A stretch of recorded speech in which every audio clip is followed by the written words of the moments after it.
Question 1. Was the American Revolution actually revolutionary? Our goals.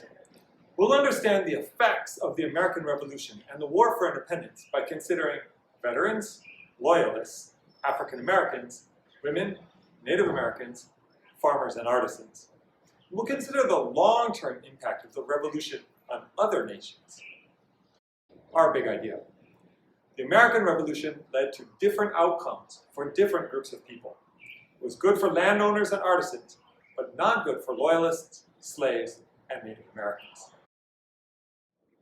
Let's get started with our introduction.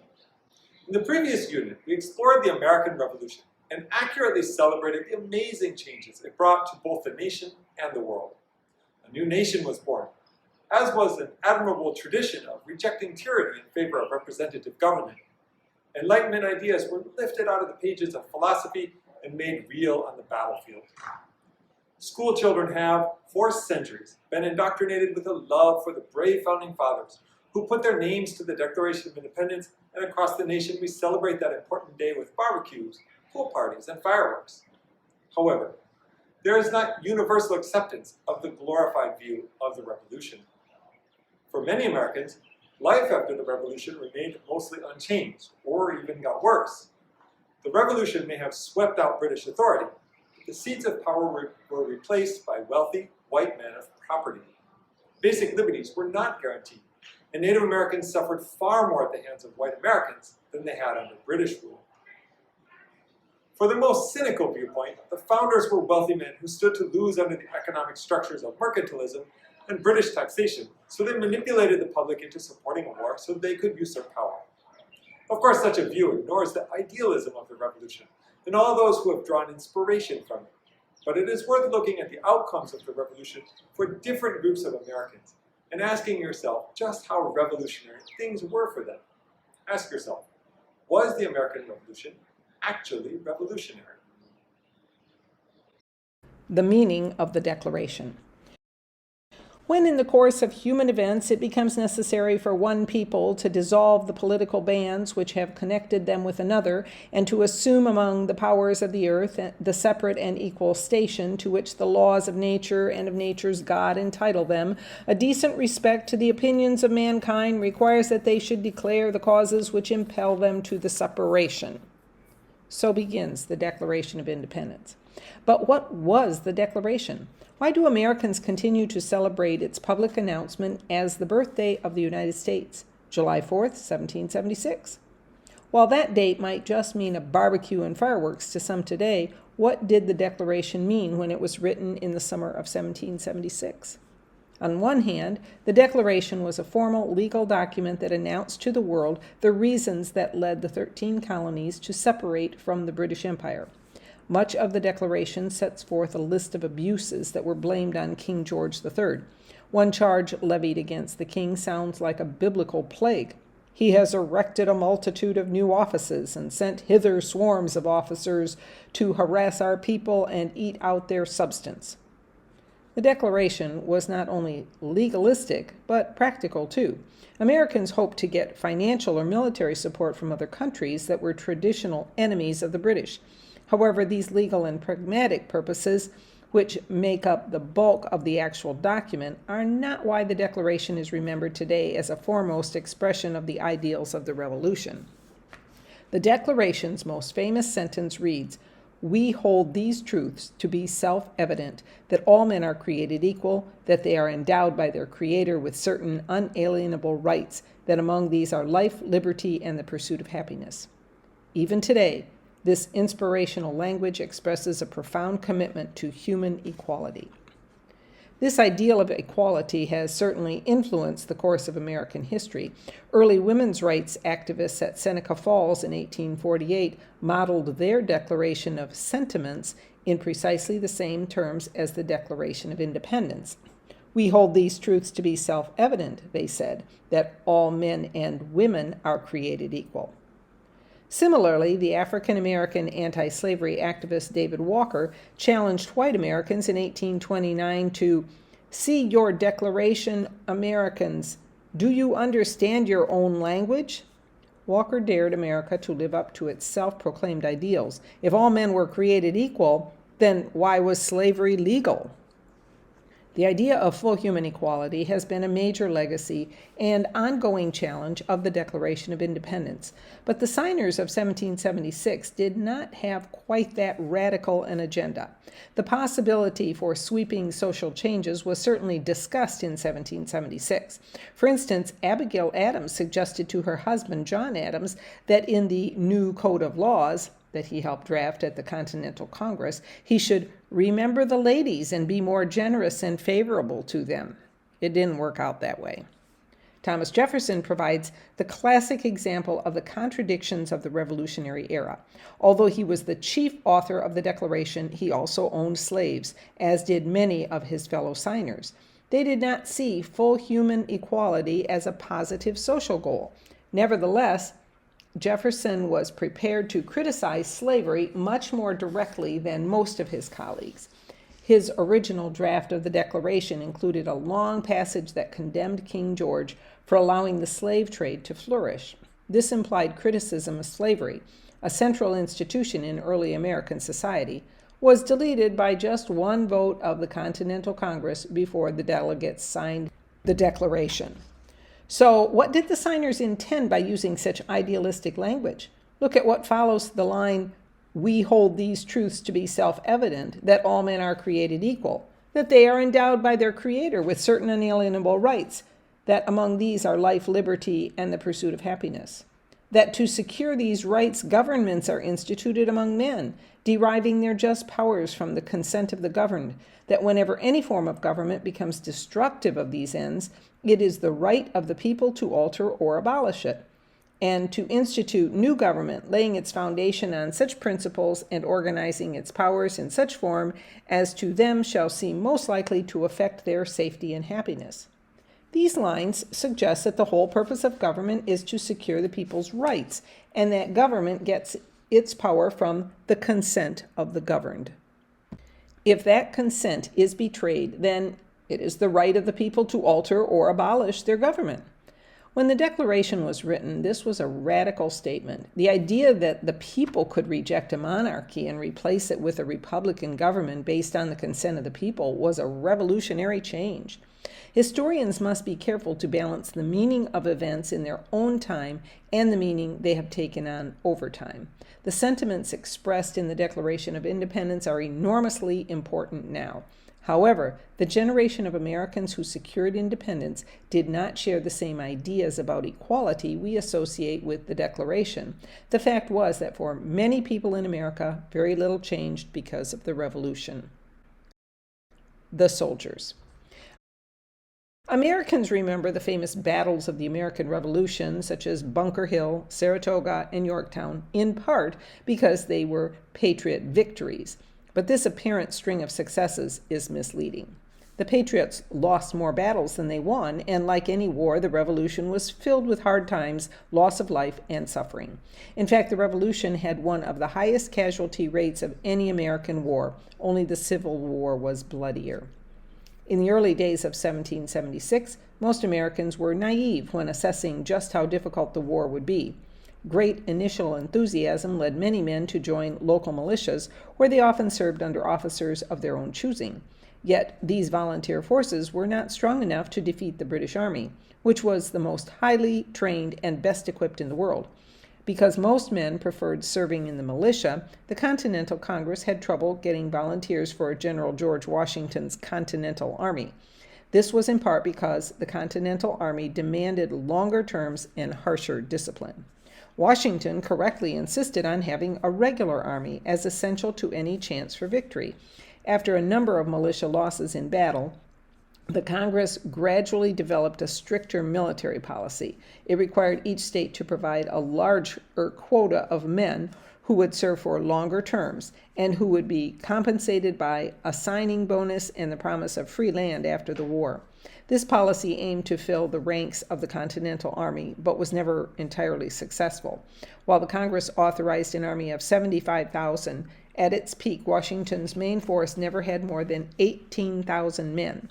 The terms of service were such that only men with relatively few other options chose to join the Continental Army. Part of the difficulty in raising a large and permanent fighting force was that many Americans feared the Army as a threat to the liberty of the new republic. The ideals of the Revolution suggested that the militia, made up of local patriot volunteers, should be enough to win in a good cause against a corrupt enemy. Beyond this idealistic opposition to the Army, there were also more pragmatic difficulties. If a wartime army camped near private homes, they often seized food and personal property. Exacerbating the situation was Congress' inability to pay, feed, and equip the army. As a result, soldiers often resented civilians whom they saw as not sharing equally in the sacrifices of the Revolution.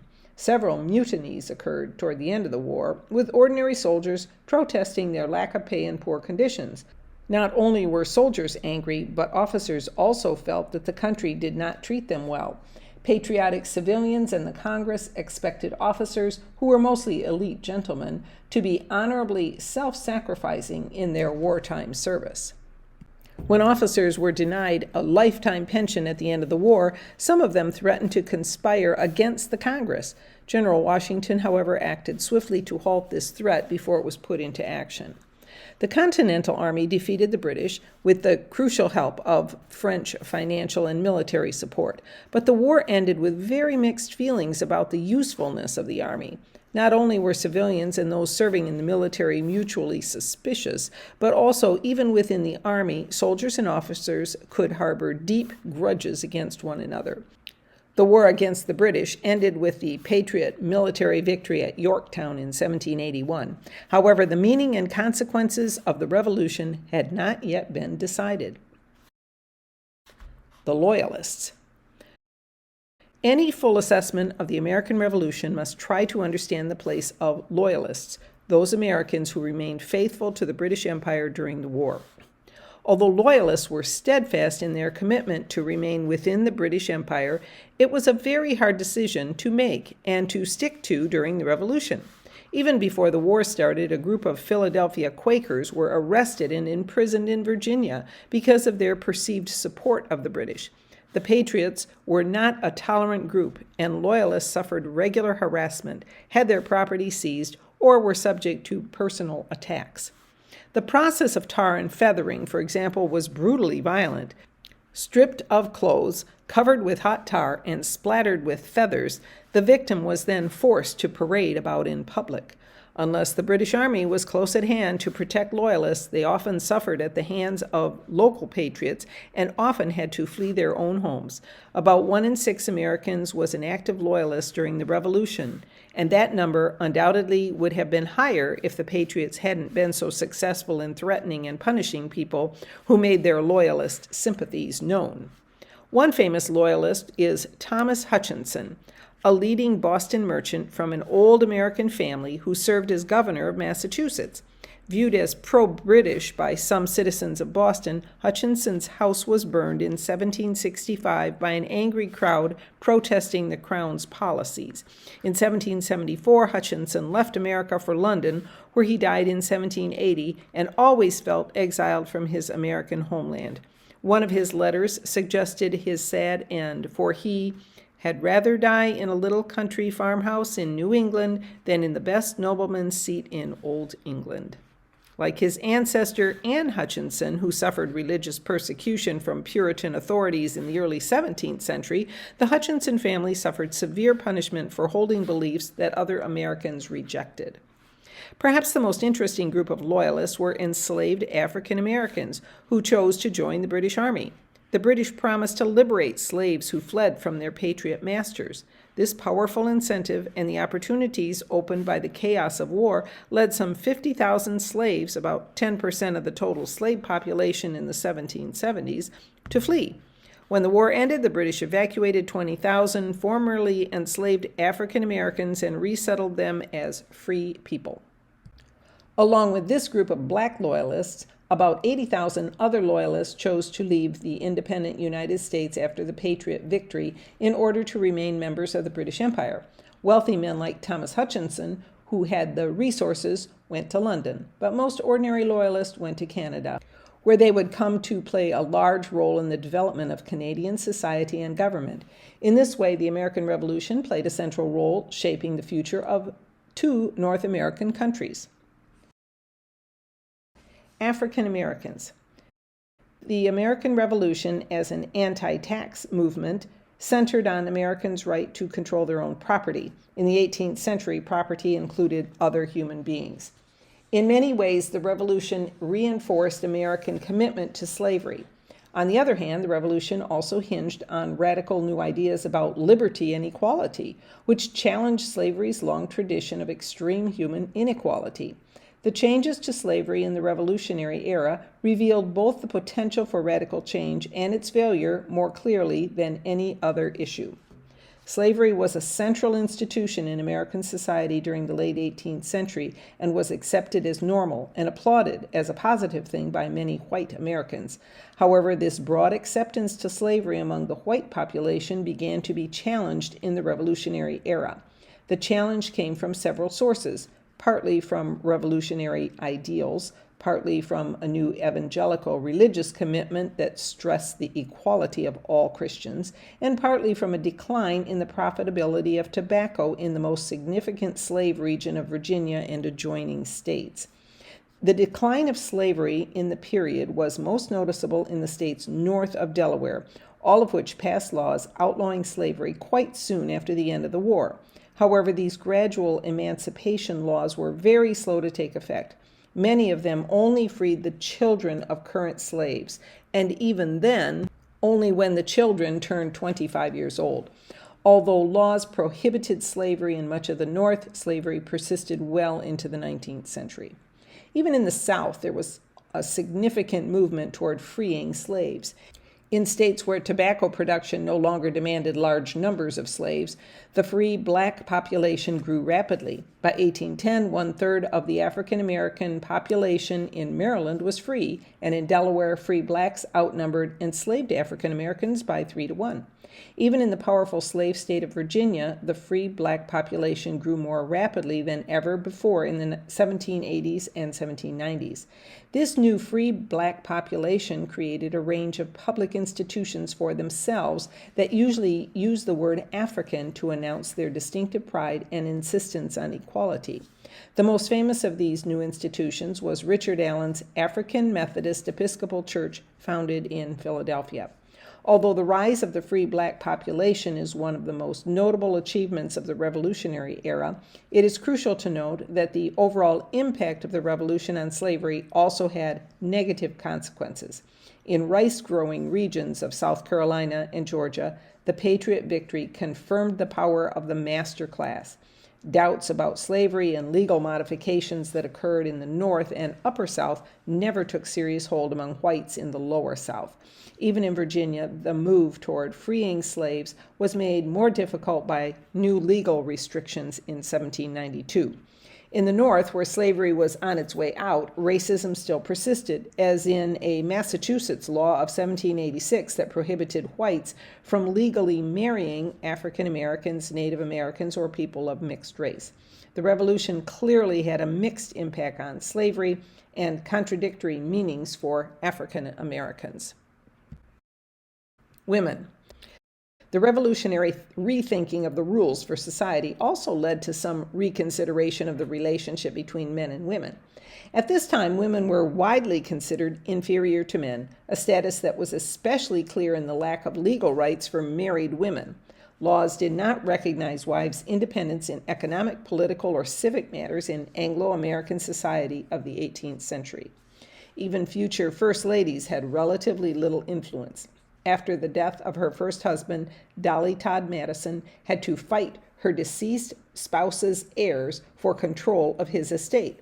And Abigail Adams, an early advocate of women's rights, could only encourage her husband John to remember the ladies when drawing up a new federal government. She could not participate in the creation of this government herself. The Revolution increased people's attention to political matters and made issues of liberty and equality especially important. As Eliza Wilkinson of South Carolina explained in 1783, I won't have it thought that because we are the weaker sex as to bodily strength, we are capable of nothing more than domestic concerns. They won't even allow us liberty of thought, and that is all I want. Judith Sargent Murray wrote the most systematic expression of a feminist position in this period in 1779, although was not published until 1790. Her essay on the equality of the sexes challenged the view that men had greater intellectual capacities than women. Instead, she argued that whatever differences existed between the intelligence of men and women were the result of prejudice and discrimination that prevented women from sharing the full range of male privilege and experience. Murray championed the view that the order of nature demanded full equality between the sexes, but that male domination corrupted this principle. Like many other of the most radical voices of the Revolutionary era, Murray's support for gender equality was largely met by shock and disapproval. Revolutionary and early America remained a place of male privilege. Nevertheless, the understanding of the proper relationships among men, women, and the public world underwent significant change in this period. The Republican thrust of revolutionary politics required intelligent and self-disciplined citizens to form the core of the new republic. This helped shape a new ideal for wives as Republican mothers who could instruct their children, sons especially, to be intelligent and reasonable individuals. This heightened significance to a traditional aspect of wives' duties brought with it a new commitment to female education and helped make husbands and wives more equal within the family. Although Republican motherhood represented a move toward greater equality between husbands and wives, it was far less sweeping than the commitment to equality put forth by women like Judith Sargent Murray. In fact, the benefits that accompanied this new ideal of motherhood were largely restricted to elite families that had the resources to educate their daughters and to allow wives to not be employed outside the household. Republican motherhood did not meaningfully extend to white working women and was not expected to have any place for enslaved women. Native Americans. While the previous explorations of African American and white female experience suggest both the gains and limitations produced in the Revolutionary era, from the perspective of almost all Native Americans, the American Revolution was an unmitigated disaster. At the start of the war, patriots worked hard to try to ensure Native neutrality, for they could provide strategic military assistance that might decide the struggle.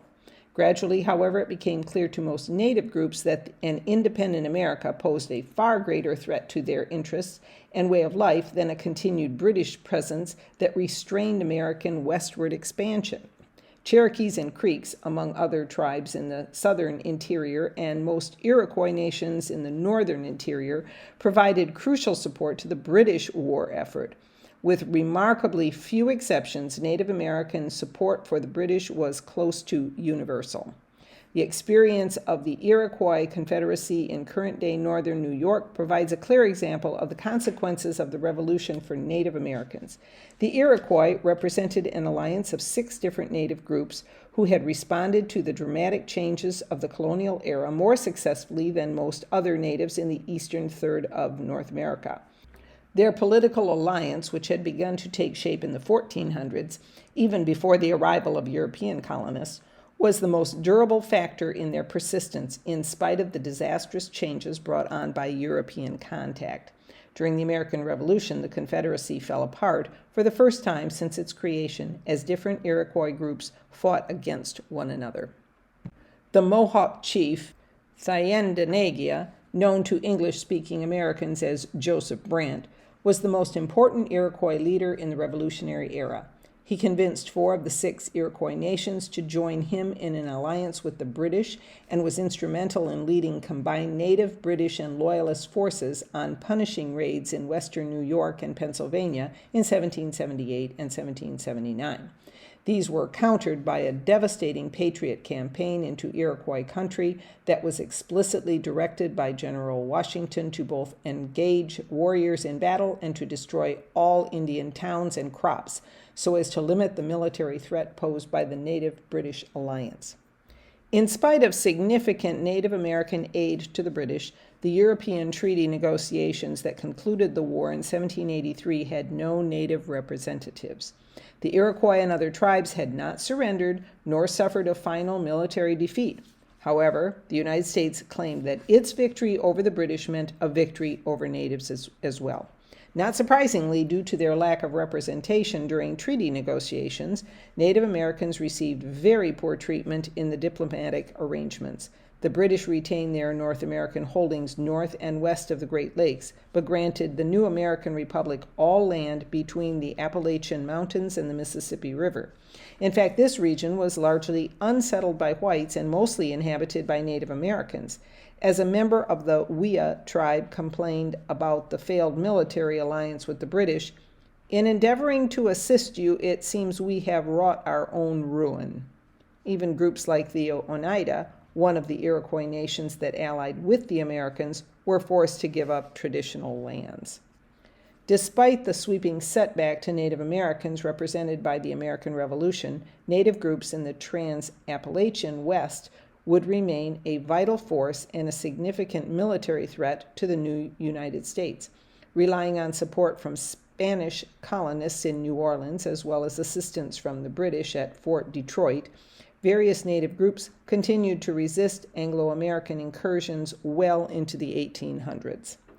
Although the outcome of the Revolution for most Native American groups was disastrous, their continued struggle for autonomy, independence, and full legal treatment resulted in partial victories at a much later date. In some ways, this Native struggle showed a more thorough commitment to certain revolutionary principles than that demonstrated by the Patriots themselves. Yeomen and artisans. The Revolution succeeded for many reasons, but central to them was a broad popular support for a social movement that opposed monarchy and the hereditary privilege. Diverse Americans rallied to the cause to create an independent American republic, in which individuals would create a more equal government through talent and a strong commitment to the public good. Two groups of Americans most fully represented the independent ideal in this Republican vision for the new nation: yeomen farmers and urban artisans.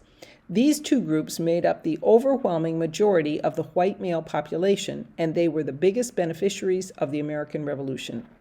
The yeoman farmer, who owned his own modest farm and worked it primarily with family labor, remains the embodiment of the ideal American: honest, virtuous, hardworking, self-sufficient, and independent. These same values made yeoman farmers central to the Republican vision of the new nation, because family farmers did not exploit large numbers of other laborers, and because they owned their own property, they were seen as the best kinds of citizens to have political influence in the Republic. While yeomen represented the largest number of white farmers in the Revolutionary era, artisans were a leading urban group, making up at least half the total population of seacoast cities. Artisans were skilled workers drawn from all levels of society, from poor shoemakers and tailors to elite metal workers. The silversmith Paul Revere is the best-known artisan of the Revolution and exemplifies an important quality of artisans. They had contact with a broad range of urban society. These connections help place artisans at the center of the revolutionary movement, and it is not surprising that the origins of the revolution can largely be located in urban centers like Boston, New York, and Philadelphia, where artisans were numerous. Like yeoman farmers, artisans also saw themselves as central figures in a republican order where their physical skill and knowledge of a specialized craft provided them with the personal independence and hardworking virtue to be good citizens. The representatives elected to the new Republican state governments during the Revolution reflected the dramatic rise in importance of independent yeomen and artisans. A comparison of the legislature in 6 colonies, New York, New Hampshire, New Jersey, Maryland, Virginia, and South Carolina, before the war reveals that 85% of the assemblymen were very wealthy. But by war's end in 1784, yeomen and artisans of moderate wealth made up 62% of elected officials in the 3 northern states, while they formed 30%, a significant minority in the southern states. The Revolution's greatest achievement, and it was a major change, was the expansion of formal politics to include independent working men of modest wealth. The Age of Revolution.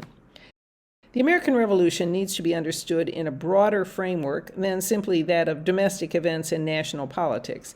The American Revolution started a transatlantic age of revolution. Thomas Paine, the author of Common Sense, permits a biographical glimpse of the larger currents of revolutionary change in this period. Paine was English-born and had been in the American colonies less than 2 years when he wrote what would become the most popular publication of the American Revolution. Paine foresaw that the struggle to create an independent republic free of monarchy was a cause of worldwide importance. For Paine, success would make America an asylum for all mankind. After the war, Paine returned to England and France, where he continued his radical activism by publishing a defense of the French Revolution in 1791 in his most famous work, The Rights of Man. Paine also served as a politician in revolutionary France. His international role reveals some of the connections among different countries at that time. The French Revolution surely sprung from important internal dynamics, but the connection between the French struggle that began in 1789 and the American Revolution was widely acknowledged at the time. As a symbol of the close relationship, the new French government sent President Washington the key to the door of the Bastille, the prison that had been destroyed by a partisan revolutionary crowd in one of the great collective actions of the French Revolution. For a time, most Americans celebrated the French overthrow of an absolutist monarch in favor of a constitutional government. However, in 1792 and 1793, the French Revolution took a dark turn with the beheading of the king. Thus began a period of radicalization that saw significant action on behalf of oppressed groups, including the poor, women, and racial outcasts. Unfortunately, this period was also marked by rapidly rising violence that was often sanctioned by the revolutionary government. The violence swept beyond the boundaries of the French Revolutionary Republic as it became locked in a war against a coalition of traditional European powers headed by Great Britain. The winds of the Age of Revolution soon carried back across the Atlantic to the French colony of Saint Dominique in the Caribbean. There, enslaved people responded to the Paris government's abolition of racial distinctions with a rebellion that began in 1791. Long years of violent conflict followed that ended with the creation of the independent black-run Republic of Haiti in 1804, and the United States was joined by a second Republican experiment in the New World. In comparison to the French and Haitian revolutions, the lack of radical change in the American Revolution is glaring. The benefits of the American Revolution for the poor, for women, and perhaps most of all for enslaved people were very limited. Nevertheless, the American Revolution did transform American society in meaningful ways, and it accomplished its changes with comparatively little internal violence. Most notably of all, the American Revolution created new Republican political institutions that proved to be remarkably stable and long-lasting. For all its limitations, the American Revolution had built a framework that allowed for future inclusion and redress of wrongs. Conclusion. For most Americans, life was not significantly different after the Revolution. For some, they were decidedly worse off. For a revolution purportedly intended to bring rights inspired by the Enlightenment to the masses, few people actually enjoyed any more rights after all was said and done than they had under British rule. What do you think? Was the American Revolution actually revolutionary?